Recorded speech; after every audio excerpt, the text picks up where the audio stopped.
My ribs were doing the happy dance. Seriously, if ribs could sashay down a red carpet and wave to adoring fans, that's what was happening inside the beast, my custom-built, utterly magnificent smoker. The smoke plume wasn't thick, choking black stuff. It was that thin, bluish, aromatic cloud that smells like victory and slow-roasted glory. It was a perfect Saturday afternoon in July, the kind of day where the only serious choice you had to make was whether to use the tangy Carolina sauce or the sweet Kansas City mop. I, Leo, was wearing my grill sergeant apron, a gift from my buddy Mike, God bless his cheesy soul, sipping a craft IPA and listening to some classic rock at a respectable volume. We're talking 70s yacht rock, not death metal. The only thing missing was a marching band announcing the arrival of the pulled pork. Everything was perfect. Too perfect, maybe.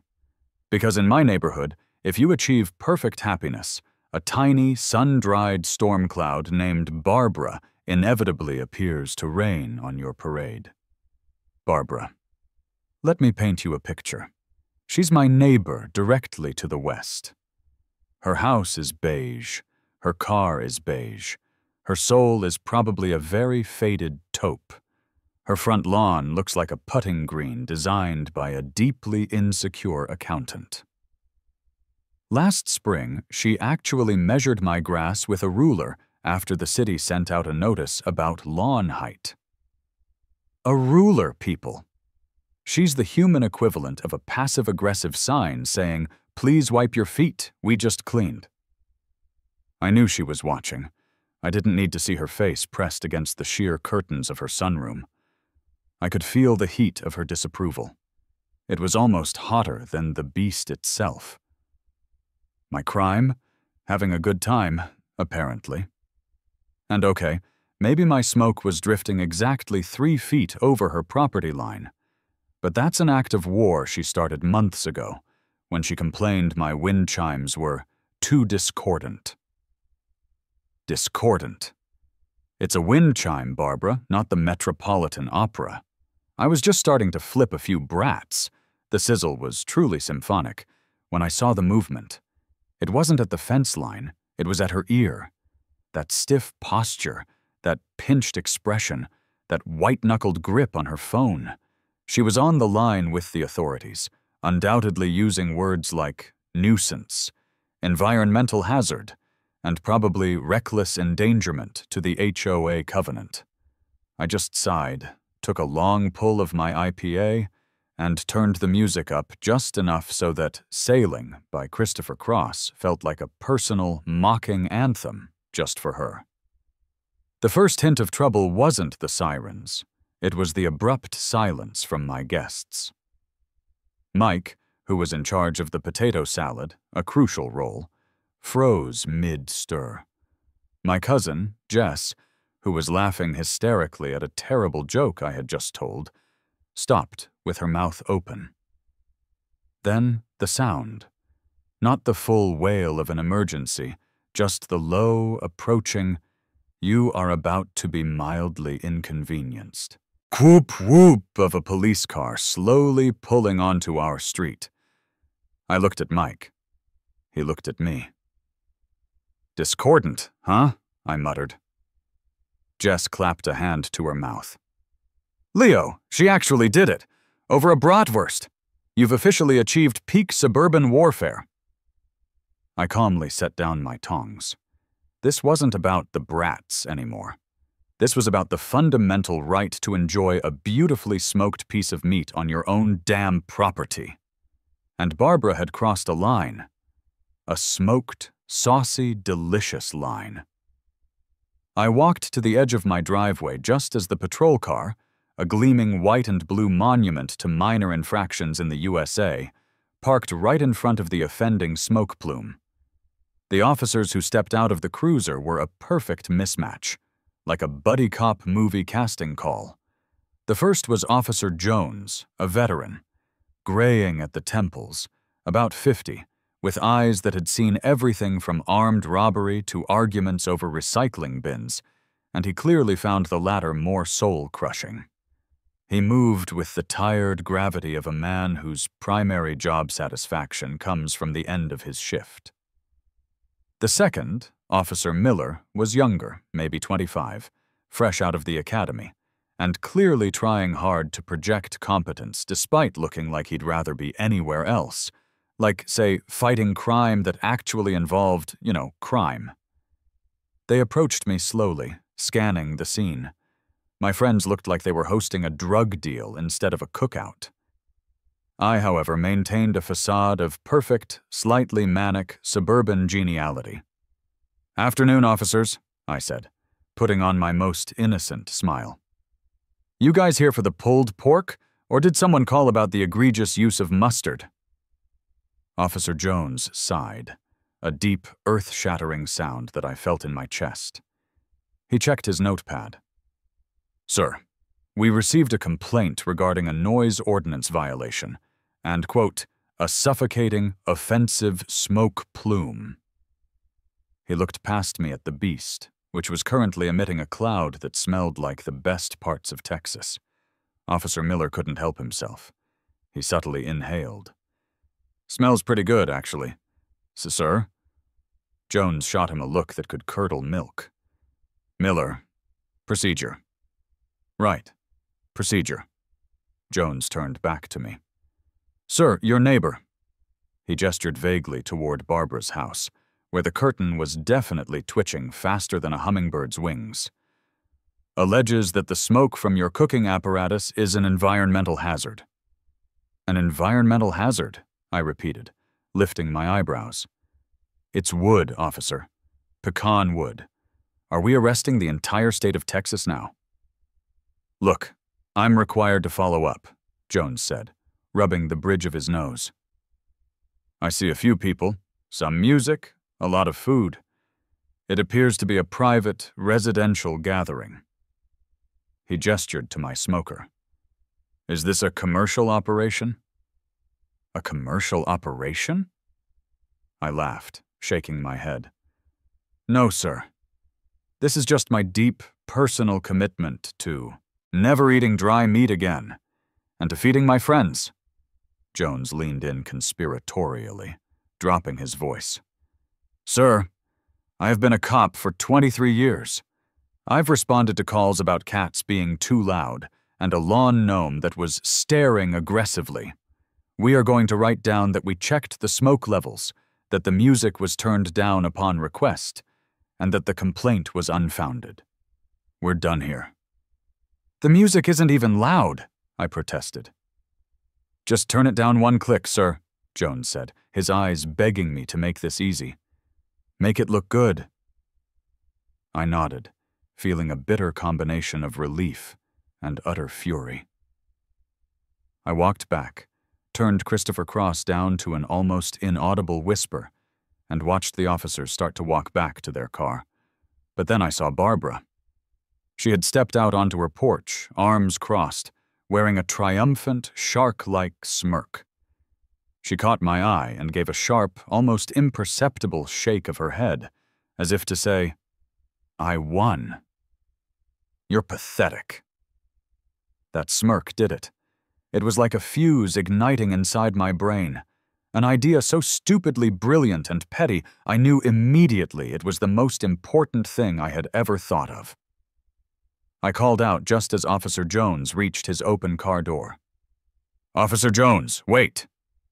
He turned back, his face a mask of exhaustion. "What is it now, sir?"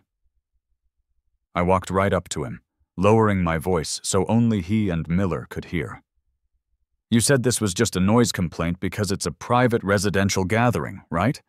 And that commercial operations have different rules regarding smoke and general operation?" Jones blinked slowly. "Well, yes. A licensed business operating within its zoning variants has different standards than a homeowner violating a noise ordinance. That's common sense." I pointed at Barbara, who was now fully outside, glaring. "So if I had a fully legitimate licensed commercial catering business and this was my legal designated space to prepare food for that business. She couldn't call you to complain about my smoke or my equipment unless it was an actual documentable health code violation, right? Jones stared at me, then at the beast, then at Barbara, and a slow, almost painful realization spread across his face. He actually grinned, a tiny, tired, beautiful grin. "Sir," he said, tapping his notebook, "if you had the proper licensing, zoning clearance, and permits for a commercial food preparation operation, then any complaint about standard operational smoke or noise, provided you're within the legal limits of those licenses, would be classified as a civil matter or a frivolous call." He paused, his grin widening. "You'd be running a business, not a BBQ." Officer Miller, bless his heart, actually gasped. I looked at the beast. I looked at Barbara. I looked at the $15,000 I had saved for a down payment on a boat.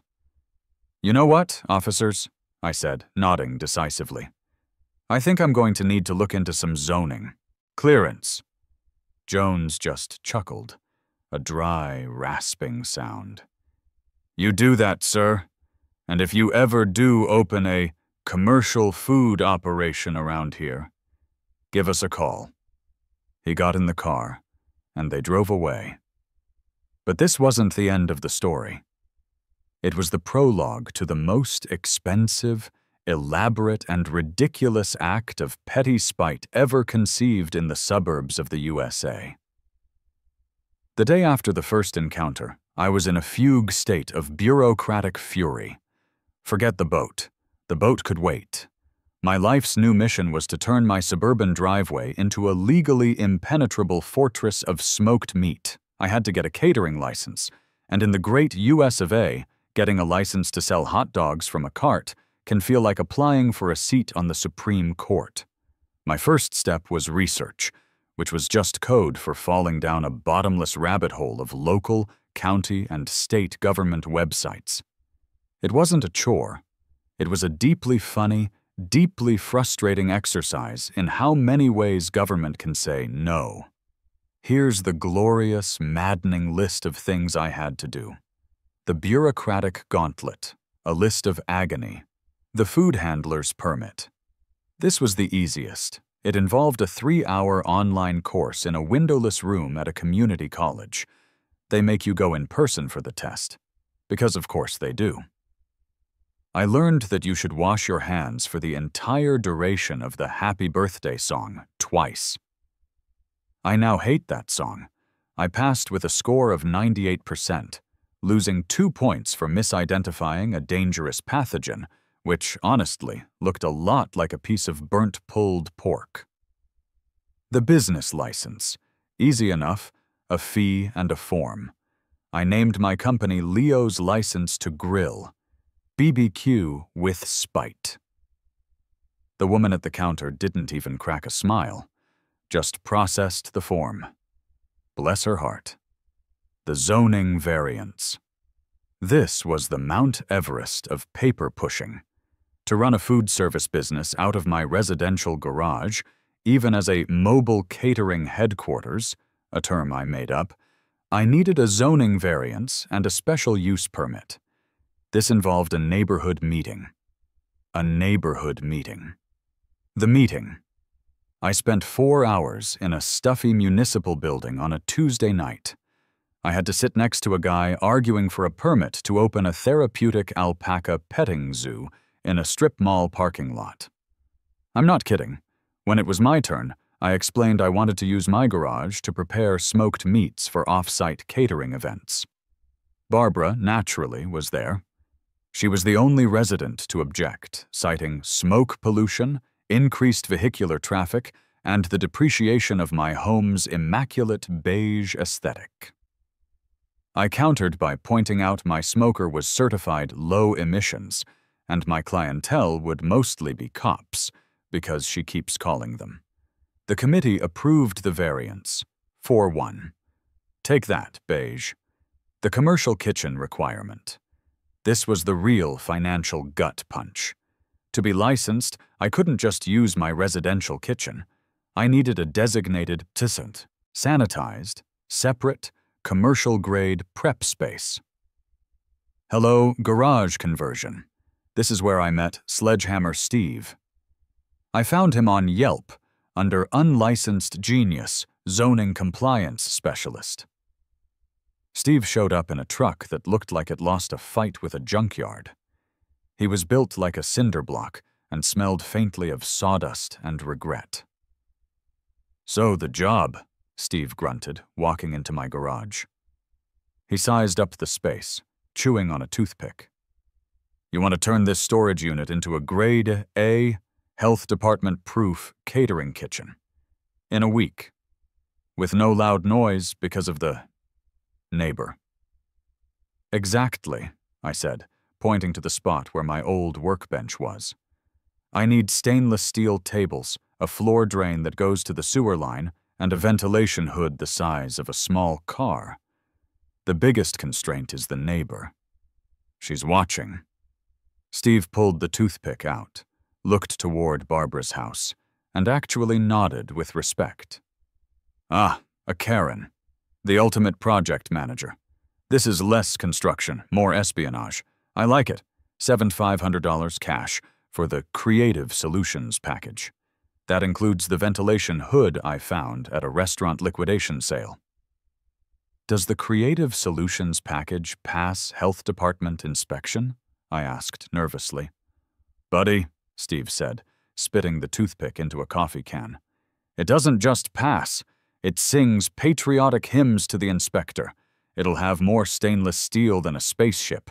Just look the other way when I install the floor drain. It's going to involve a jackhammer and a long extension cord run from your basement in the dead of night." I shook his hand. What choice did I have? Spite is expensive. For the next 4 days, my garage was a zone of silent, frantic construction. Steve was an artist of stealth demolition. He installed the floor drain at 3:00 a.m. He used a drill with a muffler. I'm pretty sure he communicated with his two-man crew entirely through hand signals. Barbara tried to interfere, of course. She called the city again, complaining about a suspected illegal commercial operation.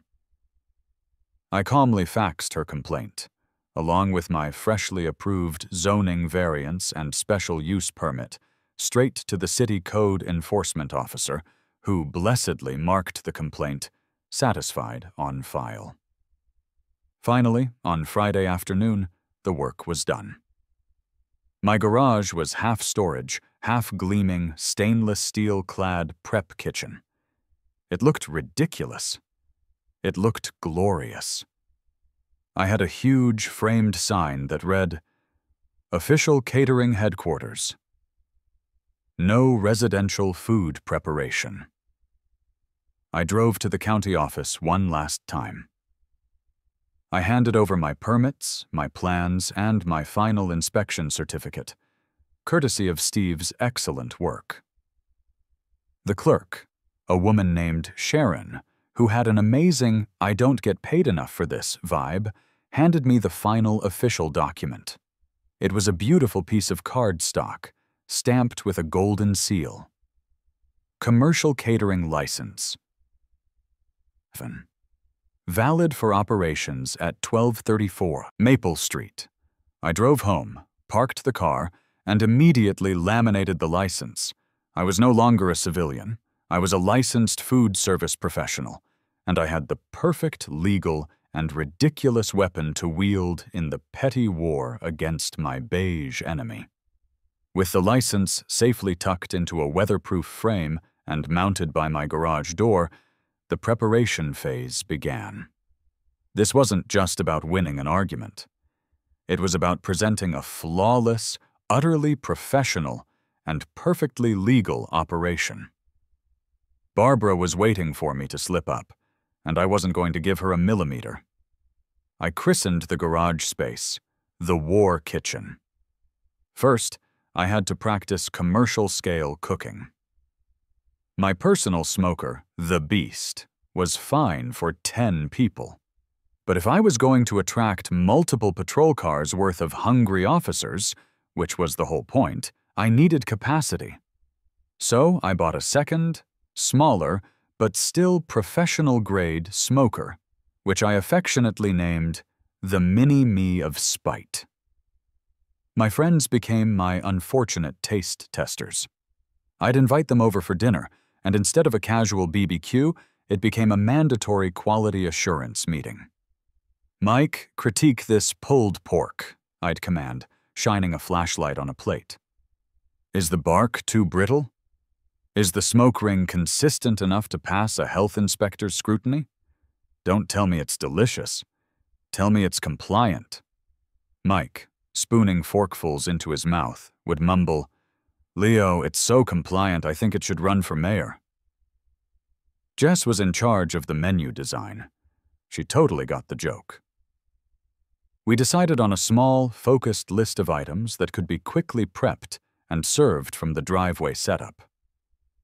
The official, ironic menu of Leo's license to grill, the zoning complaint, pulled pork sandwich, slow-smoked pork shoulder, topped with my secret Carolina vinegar sauce. $12. The quiet hours. Brisket plate.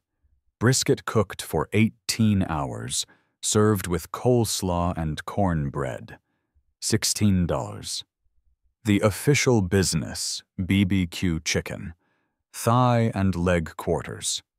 Perfectly seasoned. Complimentary for all uniformed personnel. This was the core of the plan. The discordant pickle spears. Dill pickles. Perfectly legal. 4. While I was perfecting my spice rub, Barbara was escalating her non-verbal war. She started by getting a new, highly reflective aluminum screen installed on her side of the fence, aimed directly at my smoking area. The idea, I guess, was to blind me with the reflection of the sun off the chrome, but mostly it just made her backyard look like a repurposed submarine. Then came the cameras. She mounted 2 highly visible security cameras on the eaves of her house, both pointed squarely at my driveway and garage. I actually waved at them. I was being filmed running a legitimate business. What was she going to report? My impeccable food safety standards? The other neighbors, however, were absolutely loving it. The neighborhood WhatsApp group, which was usually just people complaining about lost dogs and potholes, was suddenly alive with people cheering me on. Neighbor Tom. "Leo, I saw the new stainless steel. When's the grand opening? I'm bringing cash." Neighbor Sarah. "I actually need a caterer for my daughter's birthday next month. Can you do 50 compliant brisket plates?" I had accidentally, and I mean accidentally, created a legitimate little side business out of sheer spite. I told Sarah I'd do her daughter's party, just to generate a legitimate paper trail. The week culminated in the final piece of the puzzle, the sign. It was a beautiful, small, hand-painted wooden sign, completely compliant with local ordinances regarding commercial signage. I mounted it on a post at the end of my driveway. It read, "Leo's License to Grill Mobile Catering HQ, open for prep and order pickup, serving the community, and sometimes the local constabulary." I sat on my porch on Friday night, sipping a celebratory beer, watching the sign glow softly under the streetlight. I knew what was coming next. Barbara wouldn't last the weekend. The perfect, legal, savory smoke of my official business would be too much. She'd call. She had to. It was in her DNA. I just needed to be ready for the inevitable. I had prepared the chicken, I had the sauces bottled, and I had my commercial catering license laminated and ready for its dramatic close-up. I went to bed knowing that Saturday would be the day of the showdown, and I had all the permits I needed.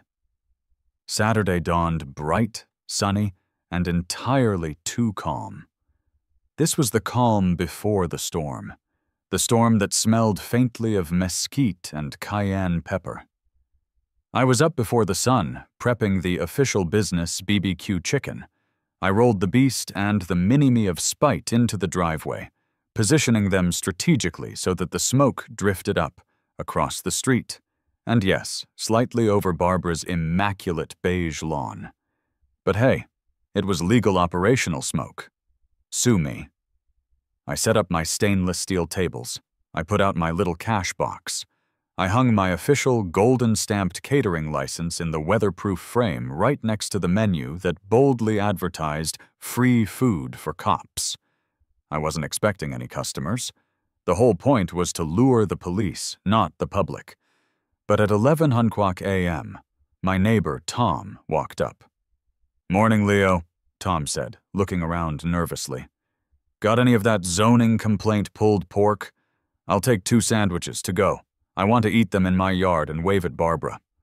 I laughed, feeling a surge of real, legitimate business pride. "Coming right up, Tom. That'll be $24. Thanks for supporting the cause." I was filling his order when, right on schedule, the curtain in Barbara's sunroom window twitched. Then it snapped back. Then her front door opened, and she marched out, phone pressed to her ear, pacing her lawn like a very angry flamingo. I didn't try to hide. I just waved, a wide, cheerful wave. "Good morning, Barbara," I called out. "Can I interest you in a discordant pickle spear? They're fully compliant." She ignored me, speaking loudly into the phone. I could only catch snippets, but they were the classics. Unlicensed commercial food preparation, unbearable smoke hazard, and public health and safety violation. I grinned, flipped a piece of chicken, and waited. It took 15 minutes for the cavalry to arrive. 2 patrol cars this time. Clearly, my complaint had been flagged as a persistent, high-priority nuisance. And who should step out? Officer Jones and Officer Miller from the first encounter, along with a slightly older female officer named Sergeant Diaz in the second car. Officer Jones spotted me and actually stopped dead in his tracks. He rubbed his temples again. Officer Miller, however, saw the beast, the mini-me, the tables, and the sign, and his eyes widened in genuine, delighted shock. They walked up the driveway, clearly confused by the sheer professionalism of the setup. Barbara, meanwhile, was now standing on her porch, recording the entire interaction on her phone, ready for the big bust. She had the classic "I told you so" look locked and loaded. I walked toward them, wearing my official, spotlessly clean chef's coat. "Officers, welcome back," I said, holding out my hand to Jones. "I assume this is in response to a 1053 excessive operational smoke filed by my neighbor, Ms. Barbara?" Jones sighed. "Mr. Leo, we received a complaint of an alleged unlicensed business operating in a residential zone. We have to follow up." I didn't say a word. I just walked over to the weatherproof frame, unlatched the back, and removed the gold-stamped license. "Sergeant Diaz, Officer Jones, Officer Miller," I said, holding the paper out with a flourish. "Allow me to introduce you to Commercial Catering License Number 007, legally approved by the county and the zoning board on Tuesday last. We are operating within all applicable codes regarding noise, smoke, and hours of operation for a mobile catering headquarters." Jones took the license, gave it a brief, weary once-over, and handed it back. "Looks legitimate, Mr. Leo. You actually did it." "Spite is a powerful motivator, officer," I replied honestly. He nodded, conceding the point. He then looked over my shoulder at my menu, specifically at the bold text. "Official business, BBQ chicken. Complimentary for all uniformed personnel." "Is that a legitimate offer, Mr. Leo?" Jones asked, a glimmer of hope in his tired eyes. "It's not just an offer, officer," I said. putting on my best corporate smile. It's a mandatory official business write-off. Consider it a community service perk. We are serving the official business BBQ chicken. Thigh or leg quarter? Jones didn't hesitate. Thigh. Officer Miller? Oh, yes, sir. Thigh, too, please, with a side of compliant coleslaw? Sergeant Diaz, who had been watching the whole spectacle with a stone face, finally cracked a small smile. Make mine. A leg quarter, Mr. Leo. Long shift. I turned back to my stainless steel table. Excellent choices. Orders up. I plated 3 beautiful portions of smoked chicken, coleslaw, and cornbread. The officers, who were all clearly hungry, accepted the plates and moved to the edge of the driveway, away from the equipment, but still entirely visible to Barbara. Barbara, watching from her porch, had a look on her face that was pure, undiluted agony. Her phone was still up, filming what she thought was evidence of a crime, but was actually evidence of 3 uniformed officers enjoying a completely legal, delicious meal, compliments of the man she had called the police on. Officer Jones took his first bite of the thigh. His eyes closed. He actually groaned with pleasure. Mr. Leo, he said, mouth full. This is fantastic. Officer Miller beamed. It's really good, sir. Best chicken I've had all week. I just nodded, my heart swelling with the pure, glorious satisfaction of victory. I walked back toward the garage, retrieved my IPA, and took a celebratory sip, all while watching Barbara's reflection in the highly reflective screen she had installed on her fence. The ultimate proof of her defeat was that she had to stand there and watch the entire police force, her supposed allies, being legally and deliciously fed by her enemy. She slammed her curtain shut. Barbara's slamming curtain was the final, beautiful note in my concerto of spite. It was less a sound of surrender and more a cry of existential defeat. She had called the ultimate authority, and the ultimate authority had been bought off with perfectly legal, highly compliant, free BBQ chicken. The officers finished their meal, thanked me profusely, and even paid me the compliment of asking if I had a business card for a future department event. Do you know how often we get good food? Officer Jones asked, wiping his mouth with a napkin. Usually it's cold pizza and lukewarm coffee. This is a moral victory for us. I had won.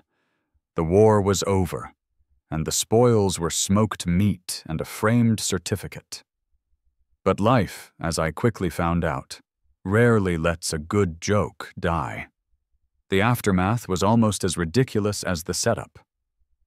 First, the actual catering business exploded. Sergeant Diaz, true to her word, booked me for a retirement party the following month. The word spread through the police department like wildfire. Need good, affordable BBQ? Go see Leo, the guy the Karen called the cops on. He feeds us for free. I suddenly had a legitimate, thriving side hustle. I had to hire a couple of part-time guys to help me prep the large orders in the war kitchen. I even bought a 3rd smoker, a monster I named the Vengeance. The neighborhood, of course, turned my driveway into a landmark. Neighbor Tom. He became my de facto publicity manager. He'd bring clients over just to show them the setup. This is it, folks. The place where Leo fought bureaucracy with brisket. The police literally eat here. Barbara. She didn't call the police again, ever. She didn't even come out of her house much. The curtain stayed perpetually closed. Her beige world had been violated by the reality of my legal success. Her new focus became filing anonymous complaints with the city about my odor profile, which the city informed her was covered under my special use permit for commercial food preparation. She was trapped, I even got an offer from a local food blogger. The article was titled, "The Most Delicious Spite: How One Man Used Zoning Law to Defeat His Karen." The opening line was, "Forget a lemonade stand. This is the American dream, built on a foundation of beef ribs and bureaucracy." My original plan was to run one shift, prove the point, and then go back to being a civilian. But the money was good, the food was great, and the whole thing was just too damn funny to stop. I had gone from a guy who liked to BBQ to a small business owner who was famous primarily for being petty. I still have the beast, the mini-me of spite, and the vengeance. I still wave at the reflective screen on Barbara's fence, and every time I get a catering order for a police function, I make sure to pull the smokers out and let the smoke drift. Sometimes, when I'm alone in the war kitchen, slicing a perfect, glistening brisket, I think about that first police interaction. Officer Jones's tired eyes, Miller's hunger, and Barbara's smug little smirkin'. That smirk cost me $10,000 and a boat down payment, but it gave me a license, a thriving business, and the greatest revenge story a suburbanite could ever ask for. And the best part? I still get to BBQ whenever I want. Legally.